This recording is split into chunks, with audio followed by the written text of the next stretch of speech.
வணக்கம். Welcome to my another video.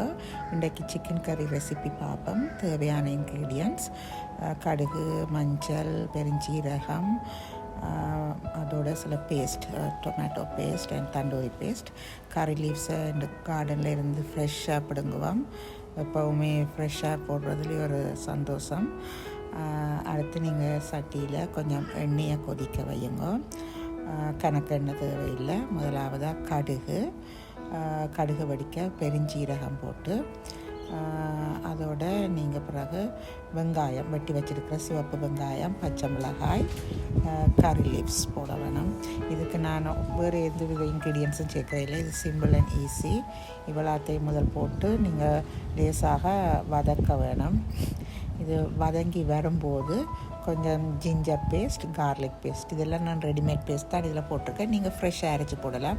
வேலைக்கு போகிற ஆக்கலண்டா நீங்கள் ஈஸியாக பேஸ்ட்டை போடலாம். மற்றது ஒரு தக்காளி வெட்டி வச்சுருக்கிற தக்காளியை போட்டு நீங்கள் கிளறி விடுங்க. அது லேசாக ஃப்ரை பண்ணி வரைக்கும் கேப்சிகம், இது கொஞ்சம் வித்தியாசமான கறி. கேப்சிகம் போடணும். ஒரு கேப்சிகம் போட வேணும். நான் இதில் காஃப் தான் போட்டிருக்கேன். ஒரு கேப்சிகம் வெட்டி போட்டு, அடுத்ததாக மஞ்சளும் போட்டு அந்த நேரம் வேகிக்கொண்டு கேட்க ஒரு ஸ்பெஷல் பவுடர் நான் போடுறேன். நான் சிக்கன் சூப் கட்டி அதை கரைச்சி வச்சுருங்க தண்ணியில்.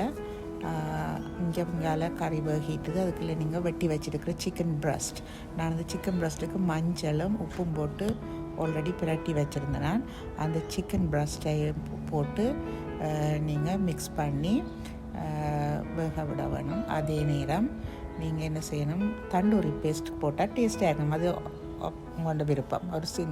ஒரு ஸ்பூன் தண்டூரி பேஸ்ட். நான் பொட்டேட்டோவும் போடுவேன். இந்த பிள்ளைகளுக்கு பொட்டேட்டோ விருப்பம். பொட்டேட்டோவும் போட்டு கொஞ்சம் தண்டூரி பேஸ்ட், இந்த டொமேட்டோ பேஸ்ட் இந்த சேம் டைம் ரெண்டையும் ஆட் பண்ணுங்க. ஒவ்வொரு ஸ்பூன் போட்டால், அந்த டொமேட்டோ பேஸ்ட் போட்டால் கறி கிரேவியாக வரும். நீங்கள் ஆல்ரெடி ஒரு டொமேட்டோ தான் போட்டுறீங்க. அப்போ இதில் பேஸ்ட்டும் போட்டு, அப்புறம் கறி பவுடர், கிங்ஸ் கறி பவுடர், நான் உங்களுக்கு உரைப்புக்கு ஏற்ற மாதிரி கறி பவுடரையும் போட்டு மிக்ஸ் பண்ணுங்க. மிக்ஸ் பண்ணிவிட்டு மூடி வேக விடுங்க. தண்டை பாட்டில் அதிலேயே வேக விடும். நீங்கள் ஒரு தண்ணி ஒன்றும் இப்போ ஆட் பண்ண தேவை. பார்த்தீங்களா இவ்வளோ தண்ணி வந்திருக்குன்னு. நான் ஒரு தண்ணியும் விடையில, அந்த சிக்கனில் இருந்து அப்படியே வந்திருக்கு. பிறகு நான் இங்கே கரைச்சி வச்சுருக்கிற இந்த சூப் மிக்ஸை விடுறேன். இது ஒரு டிஃப்ரெண்ட் ஃப்ளேவர்ஸை கொண்டு வரும் உங்களுக்கு. இதில் கொஞ்சம் உப்பு இருக்குது, அதால் உப்பு பார்த்து போடணும். நான் இதில் உப்பு போட்டது காட்டையில், ஏன்னா முதல் சிக்கனுக்குள்ளேயே போட்டு பிரட்டி வச்சுருந்தேன். ஆனால் அப்படியே உப்பு போட்டு அப்புறம் கறி கேக்கில் பெருஞ்சீர பவுடர் போட்டு இறக்கினீங்கண்டா கறி ready. Thanks for watching. Bye.